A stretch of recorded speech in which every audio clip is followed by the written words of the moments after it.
नमस्कार विद्यार्थी मित्रांनो, Indian polity bye vacation day या युट्यूब चॅनलवर स्वागत आहे.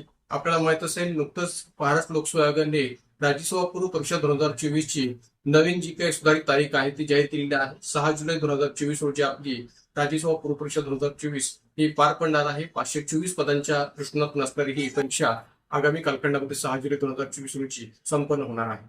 तर या अनुषंगाने आपली राज्यसभा पूर्व परीक्षा पीवायक्यू सिरीज जी काय ती मागच्या काही कालावधीपासून चालू आहे आणि या पीवायक्यू सिरीजला आज पुढे आपण आपल्या या व्हिडिओच्या माध्यमातून पुढे कंटिन्यू करणार आहोत. मित्रांनो, या आधीच्या अनेक व्हिडिओमध्ये आपण या ठिकाणी राज्यव्यवस्था घटकाच्या प्रश्नातून अनेक प्रकारच्या राज्यसेवा पीवायक्यू सिरीजच्या प्रश्नांना हात घातलेला आहे. विशेषतः राज्यसेवा पूर्व परीक्षा 2013, 2014, 2015 आणि 2016च्या संबंध राज्यव्यवस्थेच्या प्रश्नांची चर्चा आपण आपल्या राज्यसेवा पीवायक्यू सिरीजमध्ये घडून आणलेली आहे. आज पुन्हा एकदा राज्यसेवा पीवायक्यू सिरीजच्या या भागामध्ये आपण या ठिकाणी राज्यसेवा पूर्व परीक्षा 2016च्या काही प्रश्नांची चर्चा पुन्हा एकदा घडून आणणार आहोत.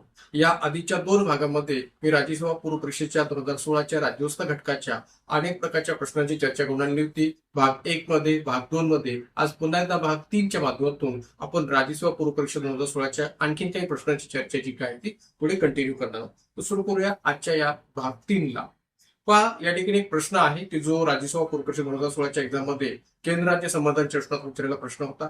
मित्रांनो, केंद्र राज्य संबंधांच्या प्रश्नातून अनेक प्रकारचे प्रश्न राज्यसभा पूर्व परीक्षेमध्ये या आधी सुद्धा विचारले गेलेले आहेत आणि पुढेही विचारले जाऊ शकतात. तर त्याच अनुषंगाने असा एक प्रश्न इथं या 2016च्या पूर्व परीक्षेमध्ये विचारला होता. तो नेमका काय होता पुढे पाहूया.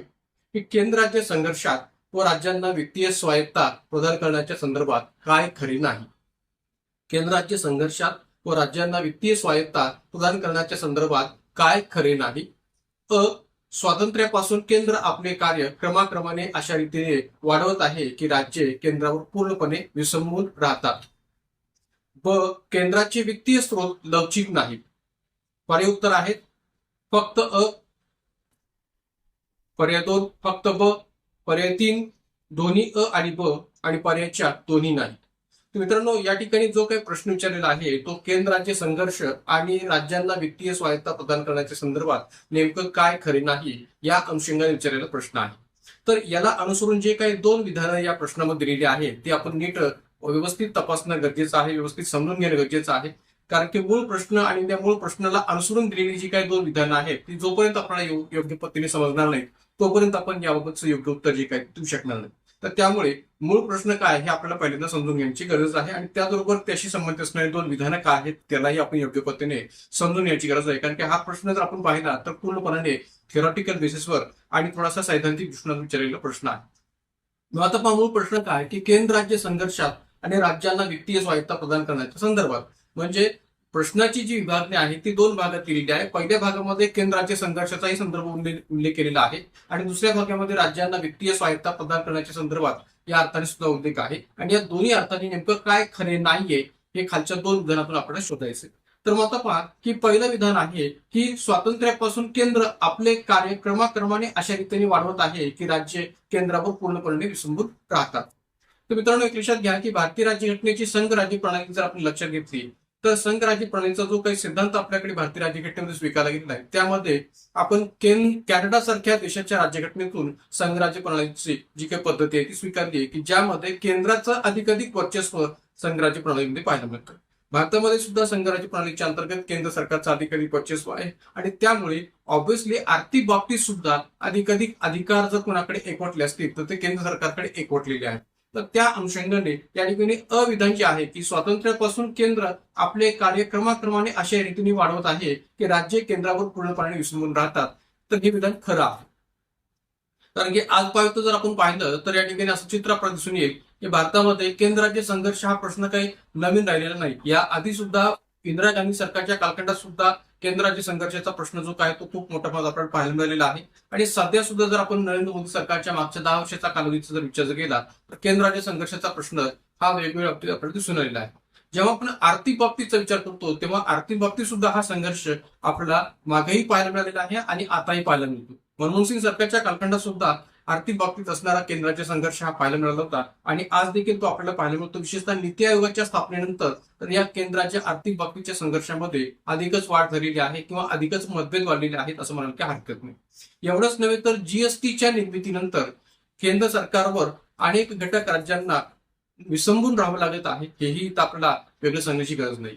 म्हणजे जीएसटी मधला जो काही राज्यांचा वाटा आहे, राज्य सरकारांचा जो काही वाटा आहे, त्यासाठी अनेक घटक राज्यांना किंवा सर्वच घटक राज्यांना या ठिकाणी केंद्र सरकारकडे वेळोवेळी मागणी करावी लागते आणि त्या अर्थाने घटक राज्यांना केंद्राच्याकडे आर्थिक बाबतीत विसंबून राहावं लागतं, हे म्हणायला काही हरकत नाही. आणि म्हणून या ठिकाणी जे विधान आहे ते ऑब्व्हियसली बरोबर आहे की एक प्रकारे केंद्राच्या संघर्षात आणि राज्यांना वित्तीय स्वायत्ता प्रदान करण्याच्या संदर्भात या अर्थाने जर विचार केला तर अविधान हे खरं आहे.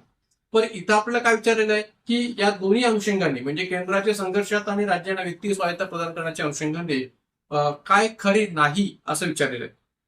आता आपण जर पाहिलं तर या ठिकाणी केंद्राकडून घटक राज्यांच्या बाबतीची भूमिका ठेवली गेलेली आहे, ती भूमिका ठेवत असताना वित्तीय स्वायत्तेच्या दृष्टिकोनातून भूमिका ठेवली गेलेली आहे.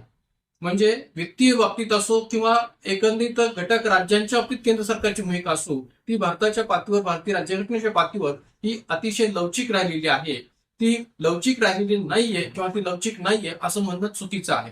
म्हणून या ठिकाणी जे विधान आहे ते खरे नाही किंवा असत्य आहे किंवा चुकीचे आहे असं म्हणायला जागा उठते. आणि म्हणून या ठिकाणी या प्रश्नाचं उत्तर आहे पर्याय क्रमांक 2 फक्त की केंद्राच्या संघर्षात किंवा राज्यांना वित्तीय स्वायत्ता प्रदान करण्याच्या संदर्भात काय खरे नाही, तर केंद्राचे वित्तीय स्रोत लवचिक नाहीत असं म्हणणं खरे नाहीये, असत्य आहे किंवा चूक आहे असं म्हणायला जागा उठते. आणि म्हणून या ठिकाणी या प्रश्न उत्तर आहे पर्याय क्रमांक 2 फक्त आता असं का?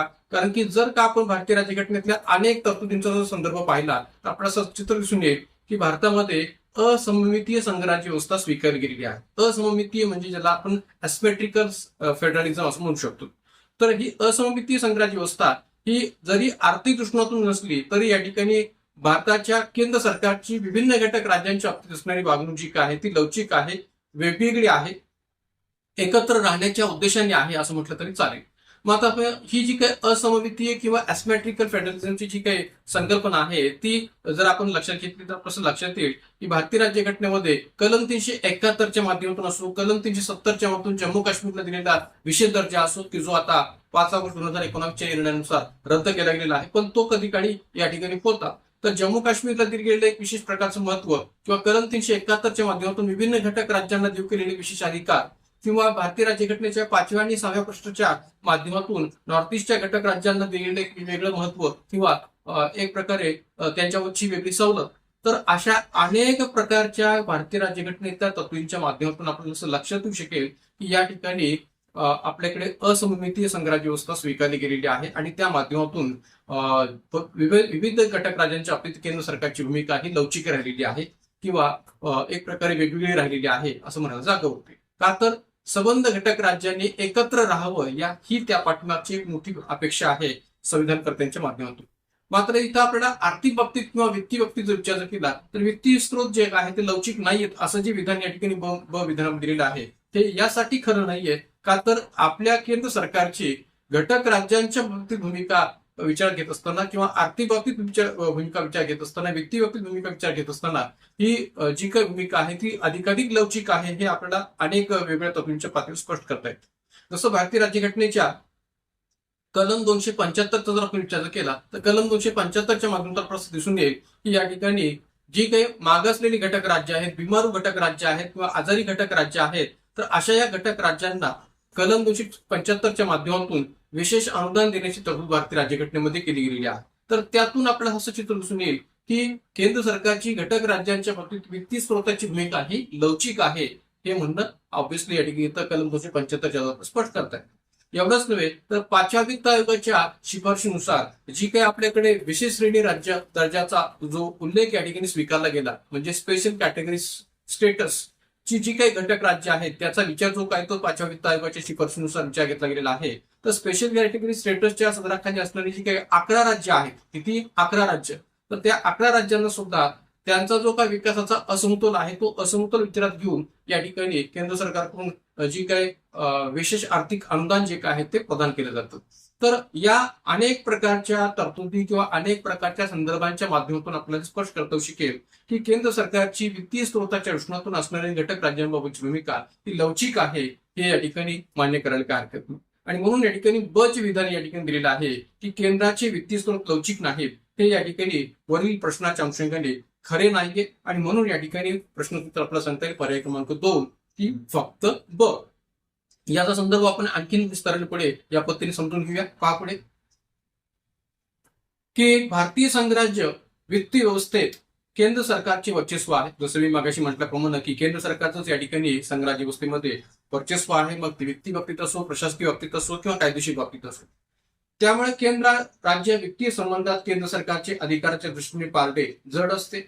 जर केंद्रस्थानी एका पक्षाचे व राज्यांमध्ये अन्य पक्षांची सरकारे असतील तर संघर्षाचे प्रसंग निर्माण होण्याची शक्यता अधिक असते. जसं महाराष्ट्रामध्ये उद्धव ठाकरे सरकार होतं त्या कालखंडात उद्धव ठाकरे सरकारची आणि केंद्र सरकारचे असणारे संबंध हे खूप चांगल्या प्रकारचे होते अशातला भाग नाहीये. नेहमी संघर्ष करून राहिलेले दिसून येतो.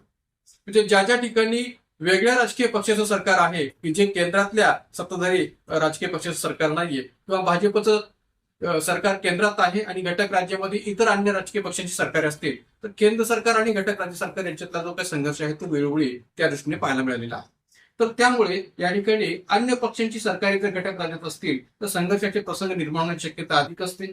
संघराज्यात्मक वित्तीय व्यवस्थेत केंद्र सरकारकडे उत्पन्नाची बहुतांश साधने ही एकवटलेली आहेत आणि जरी ती एकवटली असली तरी ती लवचिक असतात, हे तर मान्य करायला काय हरकत नाही. अशी उत्पन्नाची बहुतांश साधने राज्यांकडे नसल्याने केंद्र सरकारकडे आर्थिक केंद्रीकरण होण्याची शक्यता अधिक असते. म्हणजे थोडक्यात काय तर घटक राज्यांना यामुळे केंद्रावर विसंबून राहावं लागतं हे म्हणणं जे काय आहे ते बरोबर आहे. पहिल्या विधानामध्ये या प्रश्नाच्या पहिल्या विधानामध्ये जो संदर्भ दिलेला आहे तो यातून आपल्याला स्पष्टपणे सांगता येतो. विविध राज्यातील प्रादेशिक असमतोलामुळे उत्पन्नाच्या न्याय वाटपाचा जो काही प्रश्न आहे तो निर्माण होतो आणि मग अशा वेळी केंद्र वित्त आयोगाची भूमिका ही महत्वाची असते. भारतीय राज्यघटनेमध्ये कलम 280 नुसार जो काही केंद्रीय वित्त आयोग याचा उल्लेख केलेला आहे, तरतूद केलेली आहे. तर अशा या केंद्रीय वित्त आयोगाची भूमिका ही त्यावेळेस महत्वाची ठरते जेव्हा प्रादेशिक असमतोलामुळे उत्पन्नाचा न्याय वाटपाचा प्रश्न निर्माण होतो या विभिन्न घटक राज्यांमध्ये. आणि म्हणूनच मी मगाशी उल्लेख केला की 5व्या वित्त आयोगाच्या शिफारशीनुसारच 1969 आपल्याकडे स्पेशल कॅटेगरी स्टेटस याबाबतची जी काही भूमिका आहे ती स्वीकारली गेली आणि आज घडीला 11 घटक राज्यांच्या स्तरावर स्पेशल कॅटेगरी स्टेटस म्हणून 11 घटक राज्यांना विशेष श्रेणीचा दर्जा देऊन त्यांना विशेष आर्थिक अनुदान जे काय आहे ते या स्तरावर दिलं जातं. आणि म्हणून यामध्ये केंद्रीय वित्त आयोगाची भूमिका जी काय ती महत्वाची आहे.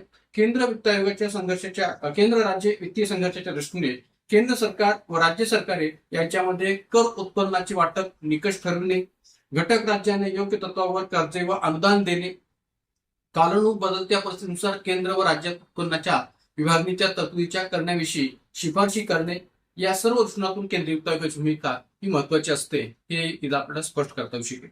म्हणजे एकत्रित 5व्या वित्त आयोगाची जी काही शिफारस होती स्पेशल कॅटेगरी स्टेटस चेष्टनातून ती या दृष्टीने होती की विकासाचा असमतोल जो काय आहे तो योग्य पद्धतीने दूर व्हावा या हेतूनेच या ठिकाणी केंद्रीय वित्त आयोगाने अशा प्रकारची शिफारस 5व्या वित्त आयोगाच्या माध्यमातून केली गेली होती. त्याचबरोबर कलम 275 संदर्भ जसा मी मागाशी दिला होता तोच संदर्भ आपण पुढे आपण पाहूया की कलम 275 नुसार जी राज्य आर्थिकदृष्ट्या दुर्बल व मागासलेली आहेत अशा राज्यांना विशेष अनुदान देण्याची तरतूद केली गेलेली आहे. अशी अनुदाने भारताच्या संचित निधीतून दिली जातात आणि अशी अनुदाने देत असताना वेगवेगळ्या राज्यांकरता वेगवेगळ्या रकमा निश्चित केल्या जातात. केंद्राची वित्तीय स्रोत लवचिक असतात हे कलम 275 मधील तरतुदीतून आपल्याला स्पष्ट होते. म्हणजे या ठिकाणी जो उल्लेख केलेला आहे की वेगवेगळ्या रकमा वेगवेगळ्या घटक राज्यांसाठी निश्चित केल्या जातात. म्हणजे ज्या घटक राज्याची एकंदरीत मागासलेली स्थिती कशी आहे त्यानुसार त्या रकमा निश्चित केल्या जात असतात आणि त्यामुळे प्रत्येक घटक राज्याच्या पातळीवर असणारी जी काही वित्तीय अनुदानाची तरतूद आहे ती सारखी असेलच असे नाहीये. ज्या घटक राज्याला अधिक या ठिकाणी वित्तीय अनुदानाची आवश्यकता आहे त्या घटक राज्याला अधिक वित्तीय अनुदान दिलं जाऊ शकतं, ज्याला तेवढी गरज नाहीये त्याला कमी अनुदान दिलं जाऊ शकतं. आणि म्हणून या ठिकाणी याबाबतच्या रकमा या वेगवेगळ्या निश्चित केल्या जातात आणि यातूनच केंद्र सरकारची वित्तीय स्रोताच्या पातळीवरची घटक राज्यांबाबतची भूमिका ही लवचिक पाहायला मिळते. आणि म्हणून कलम 275 मधील तरतुदीतून ही लवचिक भूमिका जी काय आहे ती लक्षात येते. आणि विशेष श्रेणी राज्याचा दर्जा हे देखील त्याचं एक उत्तम उदाहरण आहे की ज्या 11 घटक राज्यांना विशेष श्रेणी राज्याचा दर्जा म्हणून वित्तीय बाबतीत विशेष आर्थिक अनुदान केंद्र सरकारकडून दिलं जातं. त्यातून सुद्धा केंद्र सरकारची जी काही वित्तीय स्रोताच्या बाबतीत लवचिक भूमिका आहे ती पाहायला मिळते. तर मित्रांनो या पद्धतीने या ठिकाणी या संबंध दृष्टीने या प्रश्नोत्तर आपल्याला सांगता येईल पर्याय क्रमांक 2 की केंद्र सरकारची वित्तीय स्रोताच्या दृष्टीने असणारी भूमिका जी काय ती लवचिक आहे, पण प्रश्नामध्ये उल्लेख केलेला आहे की ती लवचिक नाहीये तर हे विधान खरी नाहीये. म्हणून उत्तर आहे पर्याय क्रमांक 2. जाऊया पुढच्या प्रश्नाकडे. पुढचा प्रश्न पहा काय, की खालीलपैकी कोणत्या राज्याने भारतीय हत्ती हा आपला राज्य प्राणी म्हणून घोषित केलेला नाहीये? खालीलपैकी कोणत्या राज्याने भारतीय हत्ती हा आपला राज्य प्राणी म्हणून घोषित केलेला नाहीये? पर्याय 1 केरळ, पर्याय 2 तामिळनाडू, पर्याय 3 कर्नाटक आणि पर्याय 4 झारखंड. तर या ठिकाणी आपल्याला हे शोधायचंय की एक प्रकारे खालीलपैकी कोणत्या राज्याने भारतीय हत्ती हा आपला राज्य प्राणी म्हणून घोषित केलेला नाहीये. मित्रांनो, आपण लक्षात घ्या की भारतामध्ये प्रत्येक घटक राज्याचा एक विशिष्ट प्राणी हा राज्य प्राणी म्हणून घोषित केला गेलेला आहे. तर त्या पातळीवर या ठिकाणी हा स्ट्रेट फॉरवर्ड प्रश्न विचारला गेलेला आहे की खालीलपैकी कोणत्या राज्याने भारतीय हत्ती हा आपला राज्य प्राणी म्हणून घोषित केलेला नाहीये? तर केरळने भारतीय हत्ती हा राज्य प्राणी म्हणून घोषित केलेला आहे. कर्नाटकने सुद्धा भारतीय हत्ती हा राज्य प्राणी म्हणून घोषित केलेला आहे आणि झारखंडने सुद्धा भारतीय हत्ती हा राज्य प्राणी म्हणून घोषित केलेला आहे. एवढंच नव्हे तर ओडिशाच्याही पातळीवर जो विचार केला तो ओडिशाही घटक राज्याने भारतीय हत्ती हा राज्य प्राणी म्हणून घोषित केलेला आहे. फक्त तामिळनाडू हा असा घटक राज्य आहे की ज्या घटक राज्याने भारतीय हत्ती या प्राण्याला राज्य प्राणी म्हणून घोषित केलेलं नाहीये आणि म्हणून या ठिकाणी या प्रश्नाचं उत्तर आहे पर्याय क्रमांक 2 तामिळनाडू. मग आता प्रश्न असा म्हणतो की मग तामिळनाडूने कोणत्या प्राण्याला त्यांचा राज्य प्राणी घोषित केलेला आहे? तर निलगिरी ताहर नावाच्या प्राण्याला या ठिकाणी तामिळनाडू या घटक राज्याने त्यांचा राज्य प्राणी म्हणून घोषित केलेला आहे. हे इथं आपलं मान्य करावं लागेल. तर या अनुषंगाने थोडीशी विस्तृत माहिती सुद्धा पुढे आपण पाहूया की इतर घटक राज्यांच्या पातळीवर कोणकोणते प्राणी हे त्यांचे राज्य प्राणी म्हणून आहेत याची थोडक्यात आपण पुढे माहिती पाहूया. पहा, केरळ, कर्नाटक, झारखंड, ओडिशा या सर्व राज्यांनी भारतीय हत्ती हा आपला राज्य प्राणी म्हणून घोषित केलेला आहे. कोणकोणत्या? तर केरळ, कर्नाटक, झारखंड, ओडिशा या सर्वांनी भारतीय हत्ती हा राज्य प्राणी म्हणून घोषित केलेला आहे. तामिळनाडूने निलगिरी ताहर, जसं मी मगाशी म्हटल्याप्रमाणे. महाराष्ट्राने शेकरू या प्राण्याला राज्य प्राणी म्हणून घोषित केलेला आहे. आंध्र प्रदेश, पंजाब, हरियाणा या घटक राज्यांनी काळवीट या प्राण्याला आपला राज्य प्राणी म्हणून घोषित केलेला आहे. बिहार, नागालँड, गोवा या घटक राज्यांनी रानगवा या प्राण्याला आपलं राज्य प्राणी घोषित केलेला आहे. हिमाचल प्रदेश आणि उत्तराखंड या घटक राज्यांनी कस्तुरी मृग या प्राण्याला आपलं राज्य प्राणी म्हणून घोषित केलेला आहे. तर मध्य प्रदेश, उत्तर प्रदेश या घटक राज्यांनी बारशिंगा या प्राण्याला आपलं राज्य प्राणी म्हणून घोषित केलेला आहे. तर अशा वेगवेगळ्या घटक राज्यांनी वेगवेगळ्या प्राण्यांना आपला राज्य प्राणी म्हणून घोषित केलेला आहे. हेही आपल्याला या सर्व अर्थाने माहिती असावं या अर्थाने ही विस्तृत माहिती आपल्याला स्पष्ट केलेली आहे. तर या ठिकाणी या प्रश्नाचं उत्तर आपल्याला सांगता येईल पर्याय क्रमांक 2. त्यानंतर जाऊया पुढच्या प्रश्नाकडे. त्याआधी थोडंसं आपण या ठिकाणी हेही लक्षात घ्या की तामिळनाडूने ज्या प्राण्याला राज्य प्राणी म्हणून घोषित केलेलं आहे त्या प्राण्याचे एक या ठिकाणी इमेज जी काय आहे ती मी स्क्रीनवर स्पष्ट करतोय की निलगिरी ताहर हा प्राणी नेमका कसा आहे. तर त्याची स्क्रीनवर आपण इमेज पाहू शकता आणि महाराष्ट्राने शेकरू या प्राण्याला राज्य प्राणी घोषित केलेला आहे तर त्याची पण इमेज आपण स्क्रीनवर थोडक्यात पाहू शकतो. जाऊया पुढच्या प्रश्नाकडे. हा पुढचा प्रश्न काय आहे की the making of the Mahatma चे निर्देशन कोणी केले? 2016च्या पूर्व परीक्षेमध्ये, राज्यसभा पूर्व परीक्षेमध्ये अशा प्रकारचा प्रश्न विचारला गेलेला आहे की the making of the Mahatma चे निर्देशन कोणी केले आहे? पर्याय क्रमांक 1 सत्यजित रे, पर्याय क्रमांक 2 मृणाल सेन, पर्याय क्रमांक 3 रिचर्ड ॲटनबरो आणि पर्याय 4 श्याम बेनेगल. तर मित्रांनो, हा जो काही प्रश्न आहे तो या ठिकाणी एका सिनेमाविषयी विचारला गेलेला प्रश्न आहे. या आधीच्याही आपण जर प्रश्नपत्रिका पाहिल्या राज्यसभा पूर्व परीक्षेच्या 2013च्याही प्रश्नपत्रिकेमध्ये वर्गीस कुरियन यांच्या सुद्धा प्रश्न विचारला गेलेला होता आणि विशेष म्हणजे वर्गीस कुरियन यांच्याही बाबतचा सिनेमा या ठिकाणी तयार झालेला आपल्याला पाहायला मिळेल. तर या ठिकाणी एक लक्षात घ्या की आयोगाकडून अशा टाईपचे प्रश्न विचारले जातात का किंवा एक प्रकारे विचारले जाऊ शकतात का? तर निश्चितपणे जर काही अशा पद्धतीने विशिष्ट घटना घडलेली असेल किंवा त्याचा संदर्भ या ठिकाणी कुठे ना कुठे इतिहासाच्या पातळीवर जर पाहायला मिळत असेल तर अशा प्रकारचे प्रश्न आयोगाला विचारायचे वाटतात. तसा आयोगाने इथं विचारलेला आहे की the making of the Mahatma चे निर्देशन या ठिकाणी कोणी केलेले आहे? तर 4 पर्याय दिले, सत्यजित रे, मृणाल सेन, रिचर्ड ॲटनबरो आणि श्याम बेनेगल. तर ऑब्व्हियसली या ठिकाणी महात्मा म्हटल्यानंतर महात्मा गांधी विषयीचा हा चित्रपट आहे असं ओळखायला काही हरकत नाही आणि रिचर्ड ॲटनबरो हा पर्याय जो दिलेला आहे त्यावरून सुद्धा आपल्याला हे समजायला काही हरकत नाही की महात्मा या शब्दाचा संदर्भ महात्मा गांधीच्या अनुषंगाने विचार घेतलेला. पण मित्रांनो, या ठिकाणी या प्रश्नाचं रिचर्ड ॲटनबरो हे नाहीये. तर एक लक्षात घ्या, भले रिचर्ड ॲटनबरो यांनी 80च्या दशकामध्ये गांधी हा चित्रपट निर्देशित केलेला असला तरी सुद्धा या ठिकाणी याचा संदर्भ जो काय आहे तो रिचर्ड ॲटनबरो या दृष्टिकोनातून सांगता येत नाही. मात्र या ठिकाणी या चित्रपटाचं निर्देशन जे काय आहे ते श्याम बेनेगल अशा संवेदनशील दिग्दर्शकांनी, प्रतिभावान दिग्दर्शकांनी केलेला आहे असं म्हणायला हरकत नाही. 1996 अंतर्गत the making of the Mahatma हा जो काही चित्रपट आहे तो रिलीज झालेला होता आणि हा इंग्रजी चित्रपट होता. आणि या इंग्रजी चित्रपटाकरता या ठिकाणी रचित कपूर एक प्रसिद्ध अभिनेता की ज्यांनी या चित्रपटामध्ये काम केलेलं आहे आणि त्यांना या चित्रपटातील भूमिकेकरता पारितोषिक सुद्धा दिलं गेलेलं होतं, अवॉर्ड सुद्धा दिला गेलेला होता. आणि विशेष म्हणजे या the making of the Mahatma या चित्रपटाच्या माध्यमातून दक्षिण आफ्रिकेतील जे काय महात्मा गांधींचं प्रारंभिक जीवन होतं ते दाखवण्याचा प्रयत्न जो काय तो केला गेलेला आहे. एवढंच नव्हे तर या ठिकाणी the making of the Mahatma या चित्रपटाच्या दृष्टीने आणखीन एक महत्वाची माहिती ही आहे की एक प्रकारे हा चित्रपट भारत आणि दक्षिण आफ्रिका या दोन्ही देशांनी मिळून एकत्रित निर्माण केलेला चित्रपट आहे. याची निर्मिती भारत आणि दक्षिण आफ्रिका या दोन्ही देशांनी एकत्रित केलेली आहे. तर याचं निर्देशन जे काय आहे ते श्याम बेनेगल या संवेदनशील दिग्दर्शकांनी केलेलं आहे. जसं मी मगाशी उल्लेख केला होता की वर्गीस कुरियन भारताच्या दुग्ध क्रांतीचे जनक म्हणून ज्यांना ओळखलं जातं अशा या वर्गीस कुरियन यांच्या दुग्ध क्रांतीच्या या उपक्रमाविषयी सुद्धा या श्याम बेनेगल यांनी जो काही चित्रपट आहे तो तयार केलेला होता. तो होता मंथन. गिरीश कर्नाड सारख्या कर्नाटकीय अभिनेत्यांनी किंवा हिंदी चित्रपटातल्या अभिनेत्यांनी, मराठी चित्रपटात काम करणाऱ्या अभिनेत्यांनी गिरीश कर्नाड यांनी या मंथन चित्रपटात भूमिका बजावलेली होती. आणि विशेष म्हणजे हा चित्रपट सुद्धा खूप लोकप्रिय झालेला होता की जो श्याम बेनेगल यांनी दिग्दर्शित केलेला वर्गीस कुरियन यांच्या वक्तचा चित्रपट होता.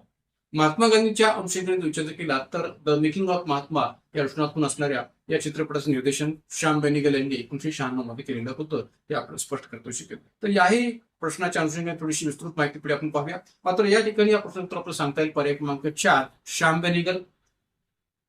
मग पहा, श्याम बेनेगल या संवेदनशील दिग्दर्शकाने द मेकिंग ऑफ महात्मा या इंग्रजी चित्रपटाचे निर्देशन केले. हा चित्रपट 1996 मध्ये रिलीज झाला होता. या चित्रपटाची निर्मिती भारत आणि दक्षिण आफ्रिका या दोन्ही देशांनी मिळून केली होती. या चित्रपटात महात्मा गांधींच्या दक्षिण आफ्रिकेतील 21 वर्षांच्या प्रारंभिक जीवनाविषयी सांगितले आहे. या चित्रपटातील बॅरिस्टर मोहनदास करमचंद गांधी या भूमिकेसाठी रजित कपूर या प्रतिभावंत अभिनेत्यास 1996 मध्ये सर्वश्रेष्ठ अभिनेत्याचा राष्ट्रीय पुरस्कार मिळाला होता. मित्रांनो, आपल्याला माहित असेल की दूरदर्शनवर लागणारी व्यंकश बक्षी नावाची जी काय एक या ठिकाणी मालिका जी होती की जी खूप फेमस झाली होती 90च्या दशकामध्ये दूरदर्शनवर. तर या व्यंकश बक्षीच्या मालिकेमध्ये ज्यांनी भूमिका केली होती ते सुद्धा हेच रजित कपूर नावाचे अभिनेता होते. तर विभिन्न चित्रपटामध्ये यांनी अनेक चांगल्या भूमिका केलेल्या आहेत. तर त्याच पद्धतीने या चित्रपटासाठी सुद्धा त्यांनी महात्मा गांधींची भूमिका केली होती आणि त्यांना याकरता राष्ट्रीय पुरस्कार सुद्धा प्राप्त झालेला होता. एवढंच नव्हे तर या चित्रपटास इंग्रजी भाषेतील सर्वश्रेष्ठ फीचर फिल्मचा राष्ट्रीय पुरस्कार सुद्धा तत्कालीन कालखंडात मिळालेला होता. तर या सर्व अनुषंगाने हा जो काही प्रश्न आहे तो विचारला गेलेला आहे. तर या प्रश्नोत्तर आपल्याला सांगता येईल पर्याय क्रमांक 4. त्यानंतर जाऊया पुढच्या प्रश्नाकडे. पहा की पुढचा प्रश्न या प्रकारचा आहे की खालील विवरणावरून व्यक्ती ओळखा. खालील विवरणावरून व्यक्ती ओळखा. अ पर्याय, ते पक्के महाविदर्भवादी होते. ब, महाविदर्भास उपप्रांताचा दर्जा द्यावा ही धनंजय रावांची कल्पनाही त्यांना मान्य नव्हती. क, त्यांना महाविदर्भ हे स्वतंत्र राज्य असावे असं सतत वाटे. त्यानंतर पर्याय उत्तर दिलेले आहेत. पर्याय 1 बॅरिस्टर रामराव देशमुख, पर्याय 2 गत्र्य माडखोलकर, पर्याय 3 डॉक्टर मुकुंदराव जयकर आणि पर्याय 4 बापूजी आने. तर आता एक लक्षात घ्या की आपल्याला प्रश्न जो विचारला गेलेला आहे तो या ठिकाणी यावरील 3 विधानांच्या आधारावर खालील 4 पर्यायातून उत्तर आपल्याला शोधायचे.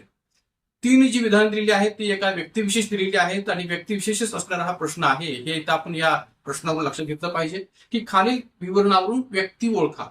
तर पहिलं जे विधान आहे की ते पक्के महाविदर्भवादी होते हे पहिलं विधान आहे. दुसरं विधान आहे की महाविदर्भास उपप्रांताचा दर्जा द्यावा ही धनंजय रावांची कल्पना ही त्यांना मान्य नव्हती आणि त्यांना महाविदर्भ हे स्वतंत्र राज्य असावे असे सतत वाटे. तर मित्रांनो, या ठिकाणी जे काही 3 विधानं आहेत ती अधिकाधिक पद्धतीने जर कुणाला लागू होत असतील तर ती लागू होतात. पर्याय क्रमांक 4 बापूजी आने यांना लागू होतात. बापूजी आने किंवा ज्यांना लोकनायक बापूजी आने या नावाने सुद्धा ओळखलं जातं. तर अशा या लोकनायक बापूजी आने यांच्या बाबतीत या ठिकाणी ही 3 विधानं अधिकाधिक लागू पडतात की ते पक्के महाविदर्भवादी होते. तर हे विधान त्यांना याकरता लागू होतं, कारण की स्वतंत्र विदर्भाची मागणी त्यांनी आपल्या संयुक्त महाराष्ट्र चळवळीच्या अंतर्गत केलेली होती. त्यामुळे ते पक्के महाविदर्भवादी होते हे म्हणणं योग्य आहे. राहिला प्रश्न महाविदर्भास उपप्रांताचा दर्जा द्यावा ही धनंजयरावांची कल्पना ही त्यांना मान्य नव्हती.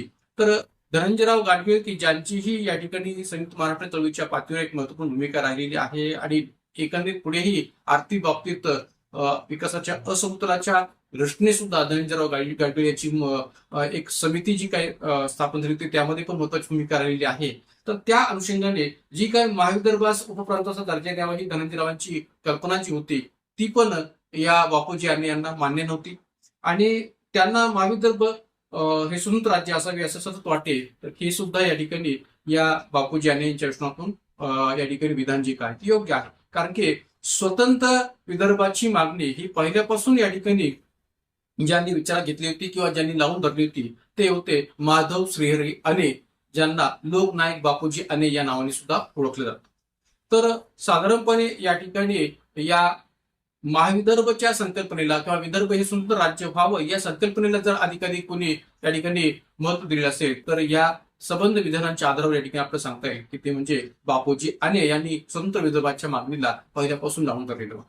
आणि म्हणून या ठिकाणी हा प्रश्नोत्तर आहे पर्याय क्रमांक 4 बापूजी अने. तर लोकनायक बापूजी अने किंवा माधव श्रीहरी अने यांच्या बाबतीत थोडीशी विस्तृत माहिती सुद्धा आपण पुढे पाहूया. नेमकी ही माहिती काय आहे हेही तर आपण लक्षात ठेवायची गरज आहे का, तर याही दृष्टीने प्रश्न जो काय तो पुढे विचारला जाऊ शकतो आगामी कोणत्या आपल्या राज्यसभा पूर्व परीक्षा किंवा इतर परीक्षांमध्ये. तर नेमकी ही माहिती नेमकी काय आहे पुढे आपण पाहूया. लोकनायक बापूजी अने उर्फ डॉक्टर माधव श्रीहरी अने असं यांचं पूर्ण नाव आहे. यांची राजकीय कारकीर्द जर आपण पाहिली तर आपल्याला या पद्धतीने सांगता येईल की अने यांचे राजकीय गुरु हे लोकमान्य टिळक होते. 1948 ते 1952 या काळात ते बिहारचे राज्यपाल राहिलेले आहेत. 1959 ची नागपूर लोकसभा मतदारसंघाची पोटनिवडणूक काँग्रेसच्या तिकिटावर त्यांनी जिंकली. म्हणजे राजकीय पातळीवर त्यांचा जो काही राजकारणातला सहभाग आहे तो यावरून आपल्याला स्पष्टपणे सांगता येतो. 1959 ची नागपूर लोकसभा मतदारसंघाची पोटनिवडणूक काँग्रेसच्या तिकिटावर त्यांनी जिंकलेली होती. 1962 ते 1964 या काळात नागपूर लोकसभा मतदारसंघातून विदर्भ आंदोलन समितीच्या तिकिटावर काँग्रेसच्या रिकबचंद्र शर्मा यांना पराभूत करून ते लोकसभेत खासदार झाले. मित्रांनो, तुम्ही जर पाहिलं तर या ठिकाणी आपल्या लक्षात येईल की 1959 ची पोटनिवडणूक त्यांनी काँग्रेसच्या तिकिटावर जिंकलेली होती. मात्र जेव्हा या ठिकाणी विदर्भ हा महाराष्ट्राचा भाग होणार आहे हे जवळजवळ निश्चित झालेलं होतं त्यावेळेस मात्र त्यांनी आपली भूमिका बदलली आणि विदर्भात स्वतंत्र राज्य असावं या दृष्टिकोनातून जी काही भूमिका आहे ती कायम ठेवली. आणि त्याचाच परिणाम म्हणून की काय 1962 ते 1967 या काळात त्यांनी काँग्रेसच्या तिकिटावर या ठिकाणी लोकसभा निवडणूक न लढवता ती लढवली कोणाच्या तिकिटाच्या आधारावर, तर एक प्रकारे विदर्भ आंदोलन समितीच्या तिकिटाच्या आधारावर ही निवडणूक लढवली होती. आणि 1962 ते 1967 या काळात त्यांनी काँग्रेसच्याच शर्मा या उमेदवाराला पराभूत करून लोकसभेत ते खासदार म्हणून पोहोचलेले होते. म्हणजे विदर्भ आंदोलन समिती ही जी काही स्थापन झाली ती स्वतंत्र विदर्भाच्या मागणीच्या दृष्टीने स्थापन झाली होती आणि त्याच समितीच्या तिकिटाच्या आधारावर त्यांनी हे जी काही लोकसभा आहे ती लोकसभा लढवली आणि त्यात ते जिंकून लोकसभेत खासदार झालेले होते. त्याचबरोबर 1967 मध्ये नागपूर लोकसभा मतदारसंघातून काँग्रेसच्या NR देवघरे यांच्याकडून ते पराभूत झाले होते. भले ते 1962 ते 67 मध्ये विदर्भ आंदोलन समितीच्या तिकिटावर निवडून गेलेले असले तर 1967 मध्ये मात्र पुन्हा ते पराभूत झाले काँग्रेसच्याच NR देवघरे यांच्याकडून. मात्र एक बाब या ठिकाणी बापूजी अने किंवा लोकनायक बापूजी अने यांच्या आपण चांगल्या पद्धतीने लक्षात ठेवली पाहिजे की जी आजही या ठिकाणी महत्वाची आहे या अर्थाने की 1918 मध्ये लोकमत नावाच्या वृत्तपत्राची स्थापना त्यांनी केली होती. 1918 मध्ये लोकमत नावाच्या वृत्तपत्राची त्यांनी स्थापना केली होती की जे लोकमत नावाचं वृत्तपत्र आजही महाराष्ट्रामध्ये आपल्याला पाहायला मिळतं.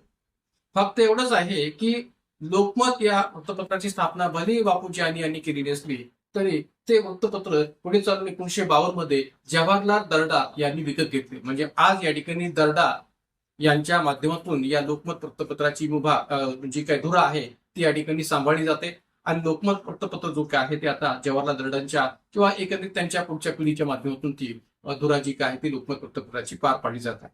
मात्र मुळात या लोकमत वृत्तपत्राची स्थापना किंवा लोकमत वृत्तपत्राची निर्मिती ही लोकनायक बापूजी यांनी 1918 मध्ये केली होती, हेही आपण इथं लक्षात ठेवण्याची गरज आहे. तर या सर्व अर्थाने या प्रश्न उत्तर आहे पर्याय क्रमांक 4.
मित्रांनो, छोट्याशा ब्रेक नंतर पुन्हा एकदा आपण राज्यसभा पूर्व परीक्षा 2016च्या आपल्या प्रश्नांकडे कंटिन्यू करूया. पहा प्रश्न तुमचा काय आहे तो.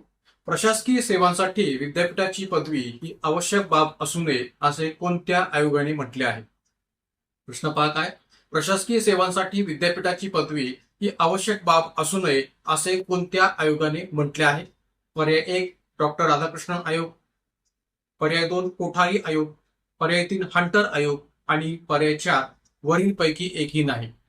तर मित्रांनो, हा जो काही प्रश्न आहे तो एकदम स्ट्रेटफॉर्ड पद्धतीने विचारलेला प्रश्न आहे आणि शिक्षण विषयक दृष्टिकोनातून विचारलेला हा प्रश्न आहे.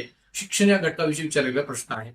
या ठिकाणी प्रशासकीय सेवांसाठी विद्यापीठाची पदवी ही आवश्यक असू नये असे कोणत्या आयोगाने म्हटले आहे, अशा अर्थाने हा प्रश्न विचारलेला. आता पहा की ऑब्विसली पात्रतेच्या पातळीवरचा असणारा हा प्रश्न आहे की एक प्रकारे प्रशासकीय सेवांसाठी नेमकी कोणती पात्रता आवश्यक असावी या अनुषंगाने कोणत्या आयोगाने काय प्रकारची शिफारस केलेली होती.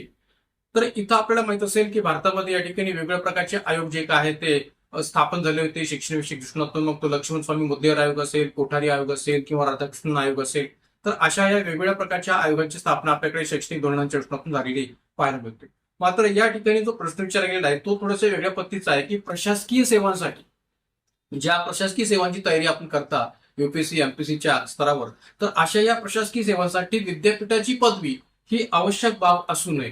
कारण की आज आपल्याला चित्र पाहायला मिळतं किंवा युपीएससीची एक्झाम द्यायची असेल अथवा एमपीएससीची एक्झाम द्यायची असेल तर आपल्याकडे विद्यापीठाची पदवी असणं अपेक्षित आहे. ही पात्रता, बेसिक पात्रता आपल्याकडे ग्राह्य धरली गेलेली आहे किंवा पाळावी लागते.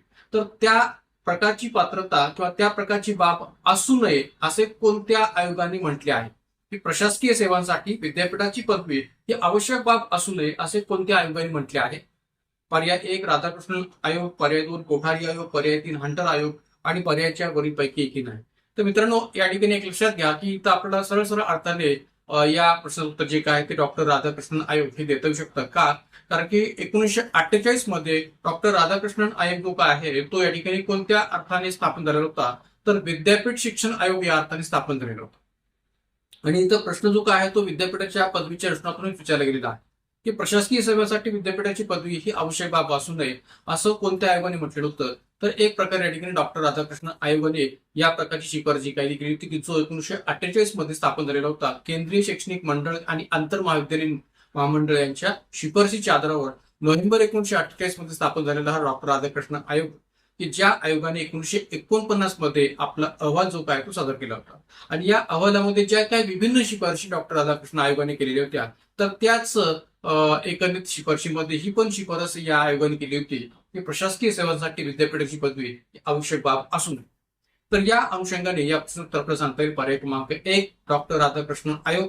तर या डॉक्टर राधाकृष्ण आयोगाने या ठिकाणी विद्यापीठ शिक्षण आयोगाच्या स्तरावर नेमकं कोणत्या शिफारशी, इतर कोणत्या महत्वाच्या शिफारशी केलेल्या होत्या त्याच्यावरही थोडक्यात आपण थोडे प्रकाश टाकूया. पहा पुढे.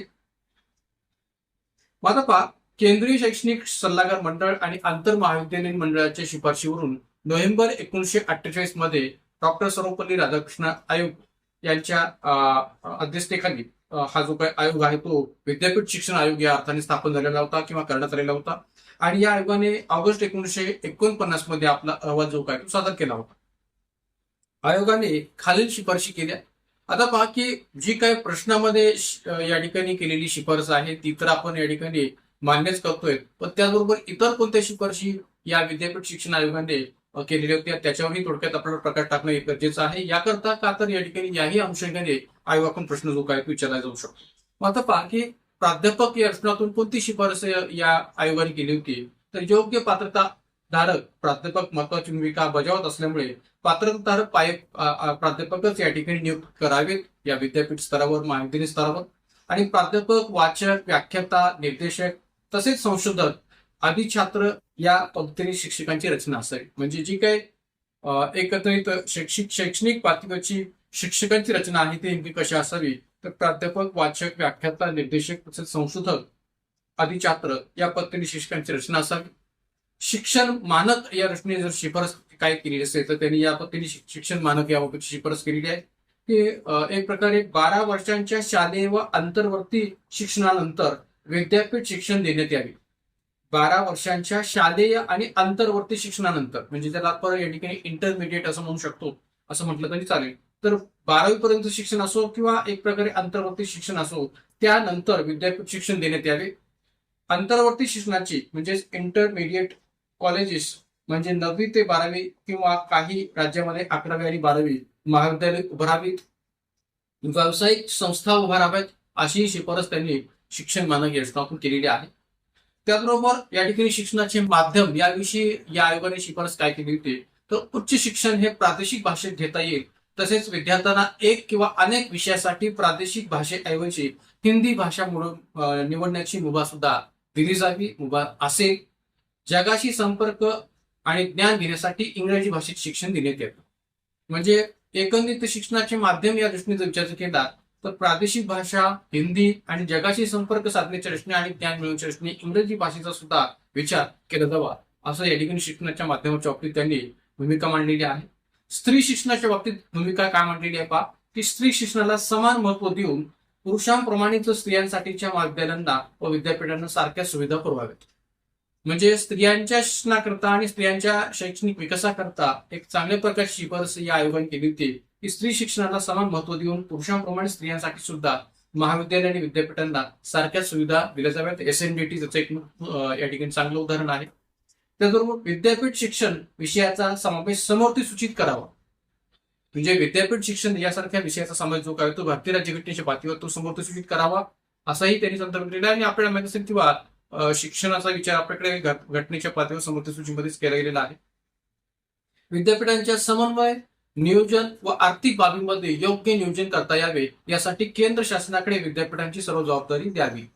म्हणजे जे काही विद्यापीठांचं समन्वय असणं करणं गरजेचं आहे, कोऑर्डिनेशन करण्याची गरज आहे, नियोजन आर्थिक बाबतीत असणारं नियोजन करणं गरजेचं आहे, तर त्या दृष्टीने केंद्र शासनाकडे विद्यापीठांची सर्व जबाबदारी द्यावी.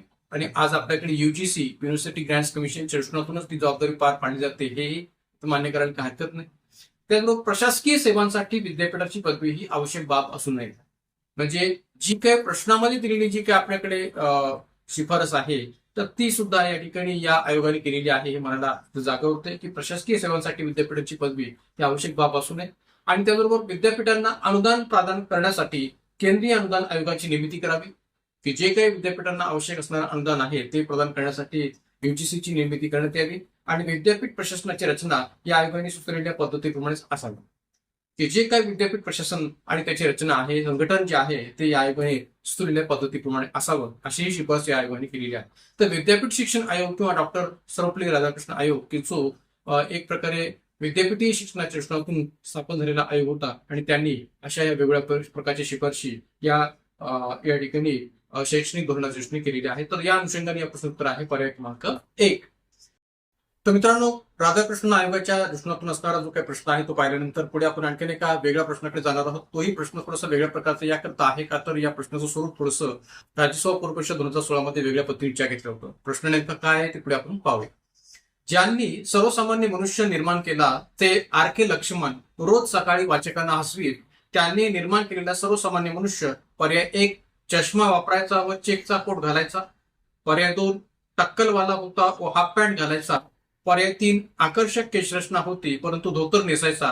पर्याय 4 गुळगुळीत दाढी केलेली असायची व व्यवस्थित पोशाखात असायचा.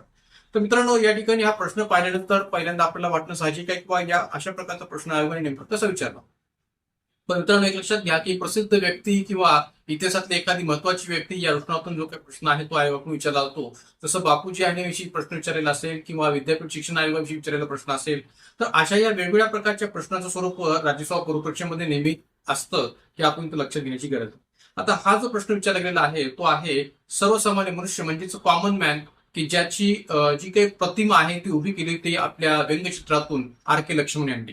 आर के लक्ष्मण, की ज्यांचं पूर्ण नाव होतं रासीपुरम कृष्णस्वामी लक्ष्मण.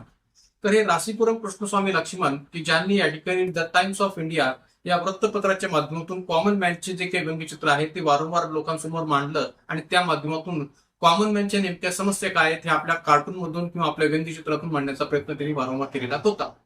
एवढंच नव्हे तर या ठिकाणी रासीपुरम कृष्णस्वामी लक्ष्मण किंवा आर के लक्ष्मण यांचा हा जो काही कॉमन मॅन आहे तो या ठिकाणी एवढा प्रसिद्ध झाला की या एकंदरीत आर के लक्ष्मण यांच्या या कार्टुनिकच्या रचनातून किंवा व्यंगचित्रीय रचनातून किंवा व्यंगचित्रातल्या या योगदानाच्या रचनातून त्यांना अनेक प्रकारचे जे काही पुरस्कार आहेत ते पुरस्कार सुद्धा दिले गेलेले आहेत. मग ते पद्मभूषण असेल, पद्मविभूषण असेल किंवा रामन मॅगसेसे पुरस्कार असेल, तर या अनेक प्रकारच्या पुरस्कारांनी त्यांना सन्मानित करण्यात आलेलं आहे. एवढंच नव्हे तर टनेल टू टाइम नावाची त्यांची आत्मकथा सुद्धा आपल्याला पाहायला मिळते. तर अशा या आर के लक्ष्मण यांच्या बाबतीत हा जो काही प्रश्न आहे तो विचारला गेलेला आहे की नेमका यांचा कॉमन मॅन कसा दिसायचा. तर एक प्रकारे एक लक्षात घ्या की ज्यांनी सर्वसामान्य मनुष्य किंवा कॉमन मॅन निर्माण केला ते आर के लक्ष्मण रोज सकाळी वाचकांना हसवीत आपल्या व्यंगचित्राच्या माध्यमातून किंवा कार्टूनच्या माध्यमातून. तर त्यांनी निर्माण केलेला कॉमन मॅन किंवा सर्वसामान्य मनुष्य नेमका कसा दिसायचा. तर चष्मा वापरायचा की चेकचा कोट घालायचा, टक्कलवाला होता की हाफ पॅन्ट घालायचा, आकर्षक केशरचना होती परंतु धोतर नेसायचा, गुळगुळीत दाढी केलेली असायची व व्यवस्थित पोशाखात असायचा. यापैकी नेमकेचं उत्तर काय आहे. तर उत्तर आहे पर्याय क्रमांक 1 चष्मा वापरायचा व चेकचा कोट घालायचा. म्हणून उत्तर या ठिकाणी याचं उत्तर आहे, या प्रश्नाचं उत्तर आहे पर्याय क्रमांक 1 चष्मा वापरायचा व चेकचा कोट घालायचा. तर एक लक्षात घ्या या ठिकाणी याची जी काही प्रतिमा किंवा याची जी काही इमेज आहे ती पुढे आपल्याला पाहायला मिळेलच. पण या आर के लक्ष्मण यांच्या या कॉमन मॅनच्या रचनातून असणारी जी काही सबंध माहिती आहे ती सुद्धा आपण पुढे विस्तृत पद्धतीने पाहूया. पहा पुढे, आर के लक्ष्मण यांचा कॉमन मॅन चष्मा वापरायचा व चेकचा कोट घालायचा. आर के लक्ष्मण ज्यांचं पूर्ण नाव रासीपुरम कृष्णस्वामी लक्ष्मण, प्रसिद्ध व्यंगचित्रकार म्हणून त्यांची पहिल्यापासून ओळख होती. टनल टू टाइम त्यांची आत्मकथा, जसं मी म्हटल्याप्रमाणे अनेक पुरस्कारांनी त्यांना सन्मानित करण्यात आलेलं होतं ते म्हणजे पद्मभूषण, पद्मविभूषण, रामन मॅगसेसे पुरस्कार. आर के लक्ष्मण यांच्याद्वारे बनवलेल्या या कॉमन मॅनचे व्यंगचित्र किंवा कार्टून वर्ष 1951 पासून प्रसिद्ध इंग्रजी वृत्तपत्र म्हणजे द टाइम्स ऑफ इंडिया याच्या पहिल्या पृष्ठावर यू सेड इट या शीर्षकासह छापले होते किंवा छापले जायचे. तर अशी ही या ठिकाणी आर के लक्ष्मण यांचा कॉमन मॅनची जी काही इमेज आहे ती नेमकी कशी आहे आपण इमेजमध्ये पाहू शकता. आणि स्वतः आर के लक्ष्मण हे नेमके कसे होते याचाही संदर्भ आपण या ठिकाणी या इमेजमधून पाहू शकता.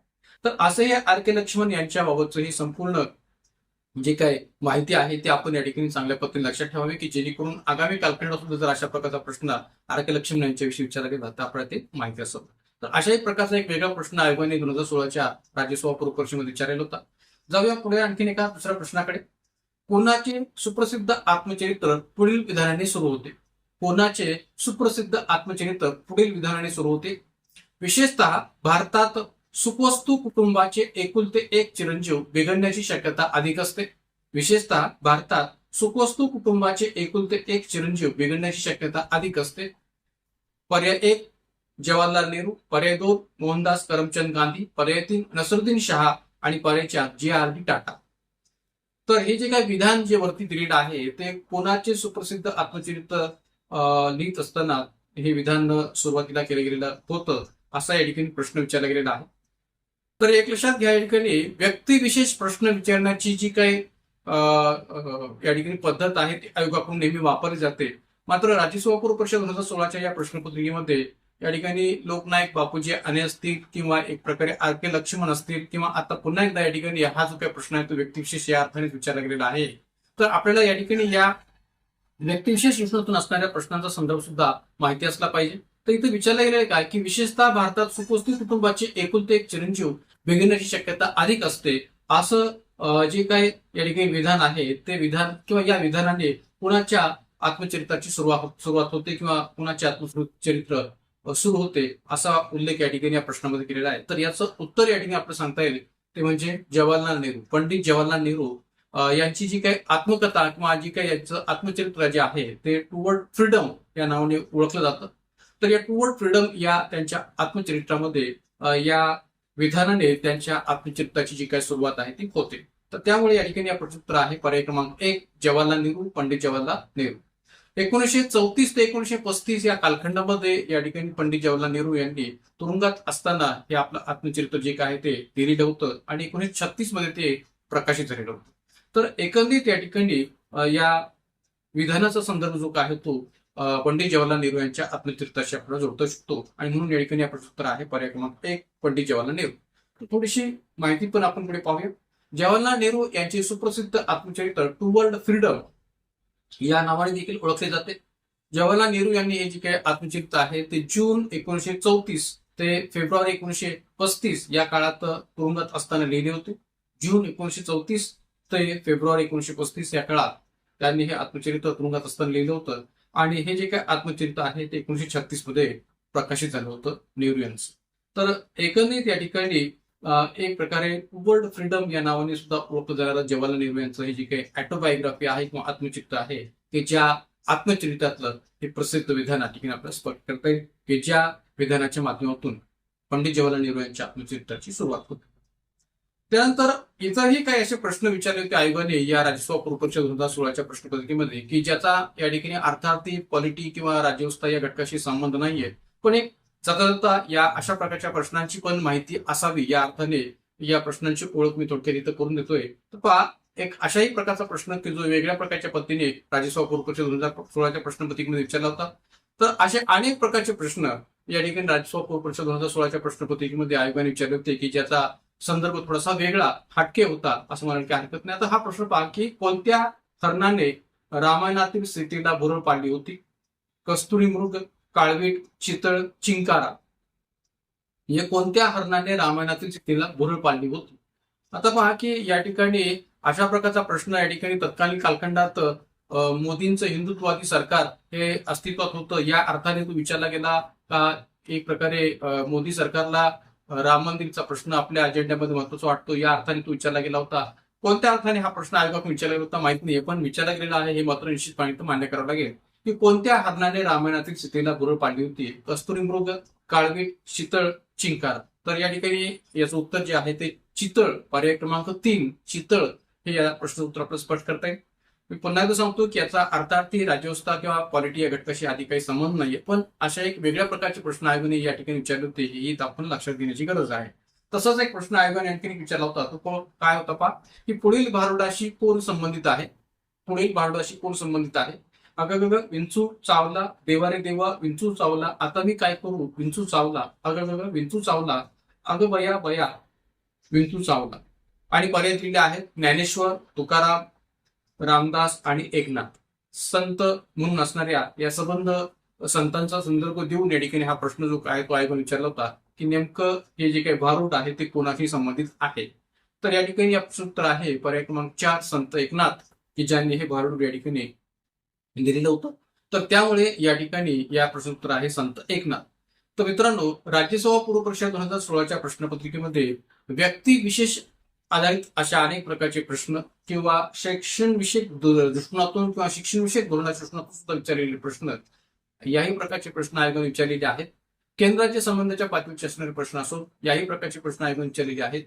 तर अशा या विभिन्न प्रकारच्या प्रश्नांचं स्वरूप राज्यसभा पूर्वपरीक्षा 2016च्या प्रश्नपत्रिकेमध्ये पाहायला मिळालेलं होतं. हे विद्यार्थ्यांनी इथं लक्षात ठेवावं. मी यासाठी सांगतोय कारण की आगामी कालखंडात सुद्धा अशा प्रकारचे प्रश्न जर आयोगाकडून विचारले गेले तर ते काही नवल असणार नाहीये हेही आपण लक्षात ठेवण्याची गरज आहे. तर मित्रांनो, या ठिकाणी आजच्या या व्हिडिओमध्ये आपण थांबूयात.